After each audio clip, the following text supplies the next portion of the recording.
Katika kiwango ambacho sasa hizi kampuni zimewekewa sensa ambazo hawawezi kuoperate funga kutumia waweza wa simu ambao la pili ambao. Assalamu alaikum, mambo vipi jamani? Mteja wetu wa Aluminium kutoka Fresh Oil, mteja wetu wa Kigamboni, mteja wetu wa Dodoma tutafuta tena kwa mara nyingine. Tunashukuru kwa mapenzi yake na anataka tena boksi, tumsafirishie boksi 25. So leo hapa kwenye hizi boksi hapa tunaenda kutoa boksi 25. Kama mnavyoona mzigo unazidi kuondoka.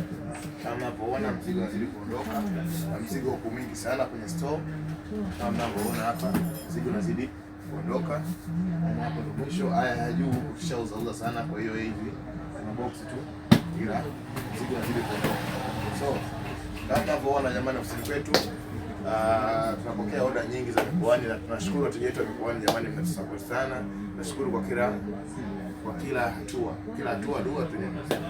So mteja wetu wa Dodoma leo tunamtolea boksi 25 kwa mara nyingine tena. Mara ya kwanza aliagiza boksi 20, tukamsafirishia boksi salama kabisa na hali ya utulivu.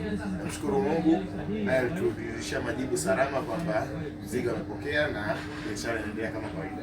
So leo nipo hapa nataka nikukumbushe tu wewe ndio mteja wetu mwingine ambaye bado hujaagiza mzigo kutoka kwetu. Sisi ofisi zetu zipo maeneo ya Kinondoni, karibia na mkabara na Kinondoni B au karibia na soko la Mtamani au msikiti wa Mtamani Togo.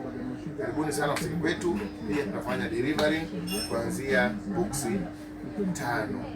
Kuanzia boksi 5 katikati ya jiji la Dar es Salaam tunakuletea mzigo wako bure kabisa cha uchangie chochote. Kama unataka boksi nyingi pia unaweza ukaja na gari fuso.